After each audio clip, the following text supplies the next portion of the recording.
Hi, good morning, lacers. I think that's what I'm going to call you. Folks who are going through the Lacing Your Narrative workshop series.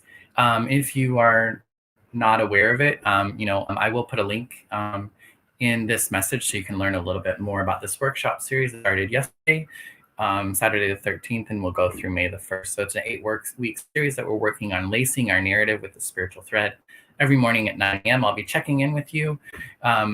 I will be available for questions. If people have questions about their process, and just kind of share with you where I've been going with the process as well. So I hope you had a lovely Saturday and good morning. One of the things that I've been doing is I've just been kind of writing a list of different things that I could think about talking about or writing more on. Also, one of the things you might consider doing is I often like to, this is my altar, it's like backwards, but I often like to light candles whenever I want to kind of set aside some time to really focus and connect with stuff that seems to matter. It's just a little something I do. Might not be something you want to do, but hey, it's what I do. And that's part of what this is just to kind of share you a little bit about, what I'm doing. So I was thinking, well, if I'm wanting to look back at my childhood a little bit and I'm wanting to try to see things maybe differently or just see them how they were, my sexuality and my gender and all that has become a very big part of my life now. And I've had some, I've wrestled around a little bit with where that sets with me, where that sets with the world. And somehow I felt like I was told that like being gay was wrong, maybe being trans. I don't know if it was wrong, but I just felt like, and looking back, I don't think any of these things were like overtly, at least especially when I think about like church or my religious experience, I don't recall ever being in church and being told like not to be gay or not to be trans, but it just wasn't talked about. And it wasn't talked about it at all. There was only one narrative that you heard about. There were only, certain people you saw. There were only certain things talked about. So I never really, it just was never there. It wasn't even spoken of in a bad way. I think I heard more negative thoughts about sexuality, more so like at home or in like other like familial kind of lives, like friendships and things like that, where it was like being gay was more of like a bad thing or not the way you're supposed to be. I don't know that it was necessarily like you're sinful, you're going to hell, but more of just like that's just not socially acceptable, I guess. But I wasn't really super I don't know, it's like sexuality wasn't really something that was a big part of, I think, my growing up. I don't feel like I was a very I've always kind of said that, but I don't, like, in thinking back, I grew up around my family was really comfortable around sexuality and sex, just in the sense of like, I remember seeing things on TV that were, I think that, just there was like a comfort. There wasn't necessarily a shame around like sex and sexuality. I knew my parents loved each other. They hugged each other. They kissed each other. I had family members who hugged and kissed each other around me. So I didn't feel like it was like a taboo kind of thing, but it was definitely not necessarily talked about either. I remember being told, not to get not to get somebody pregnant, but not really talked about what that meant. But to be honest with you, I wasn't really I don't know that I was super, super curious about all that at that time. Good morning, Leslie. Leslie says, I learned that being Christian didn't mean you behaved well, didn't mean you behaved well or as a Christian. I learned that being Christian didn't mean you behaved well. I'm not sure. Maybe I'm not reading that quite correctly. I learned that being Christian didn't mean you behaved well or as a Christian. Good morning, Ty. How's it going, Ty? This is my first time doing one of these things, so we'll see how how it rolls as far as the flow of things. Yeah, so I feel like sex and sexuality wasn't necessarily talked about.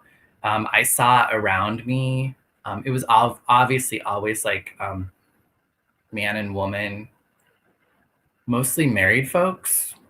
Mm, though, yeah, I'm sure I got that message, no sex before marriage kind of situation.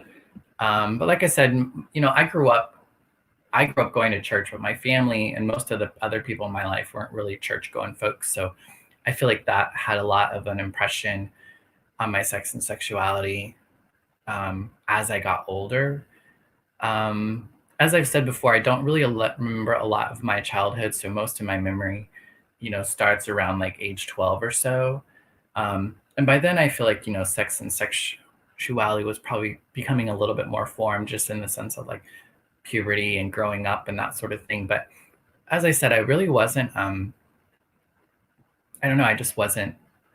I think in some ways, maybe I knew like my gender and transness was there, and maybe somehow going to church was a way to kind of like avoid that topic or that situation.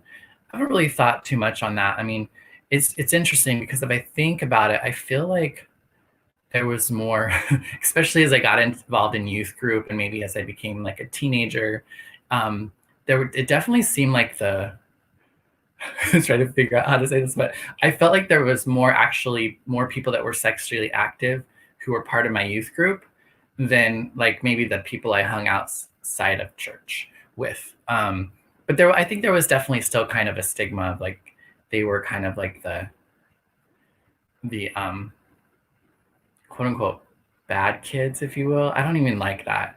But I think those are the things that like as kids that or as young folks or whatever that I think I definitely had that mentality. I was very much like doing drugs wasn't good. I feel like even drinking wasn't good. Sex wasn't good. I was so big on being like perfect and being doing the right thing. That's always been a ailment of mine, if you will. It's felt like an ailment at times.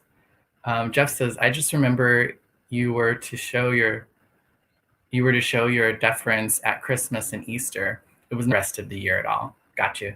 Yeah, I think for some folks, I think I've heard them called Creasters or Christmas and Easter, folks who go to church on Christmas and Easter.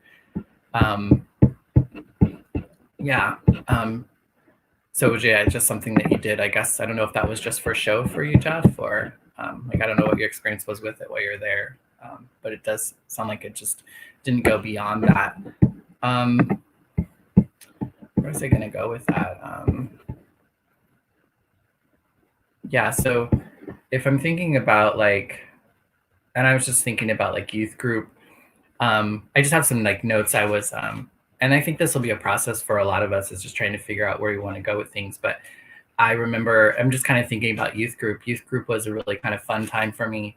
I think I've maybe shared this before, but like I was one of the older people in the group. And so a lot of the times I did a lot of actually theater. We had like this trauma group or like a drama group that we did like these they were called human videos, and we would do these performances where we would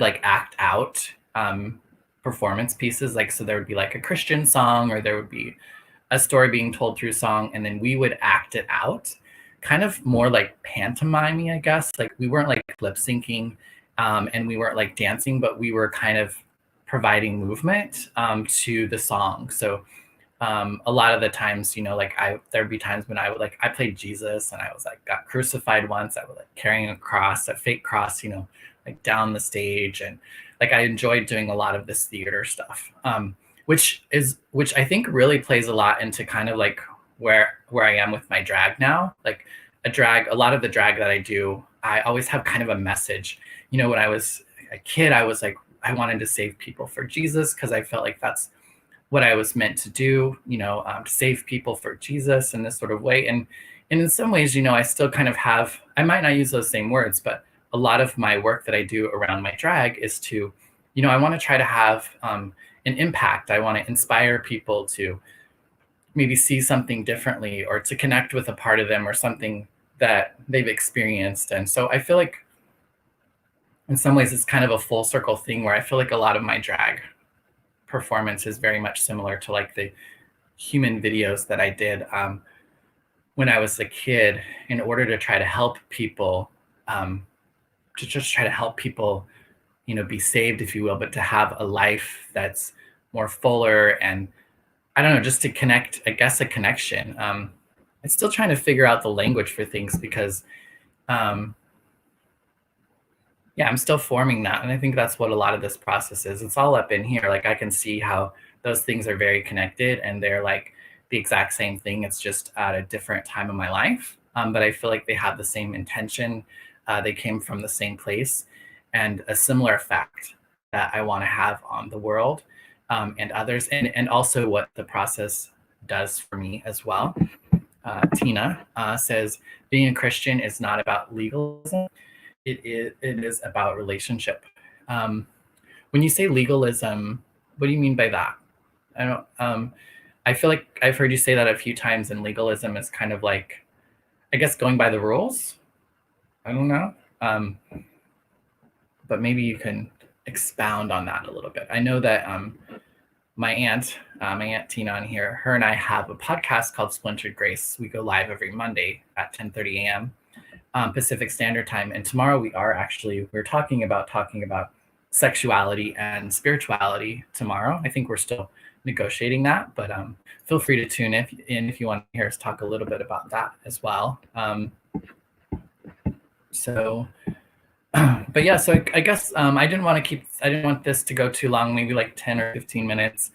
Tina says, yeah, legalism is hard rules about what people define as Christianity. So yeah, I think that's a lot of like, I think that was a lot of my understanding too. It's like, okay, these are the rules.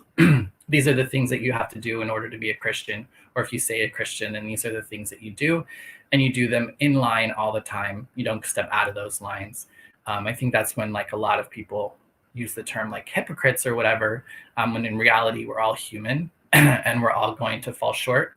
And for me, I think religion or spirituality, for me is it's kind of a set of ideals and a set of beliefs that I can kind of reach toward, kind of feeling like I will probably not ever fully achieve it because I'm not God, I'm not the divine, I'm not Jesus, I'm not whatever it is that you might, like I'm just not that in the fullness. But what I can do is try to reach toward it and act as if and try to create my life and respond in a way that I believe that my understanding of God is helping me to do or showing me how to do. So like I said, I only wanted to keep this 10 or 15 minutes. Thanks for checking in with today. If you're coming across this and you're new, I'll just put all the information about what this is all about in the description. I will see you tomorrow. I will go live at 9 a.m. with this again every day until May the 1st. And then, yeah, so take care. Have a great rest of your Sunday. And I will see you again. Bye-bye.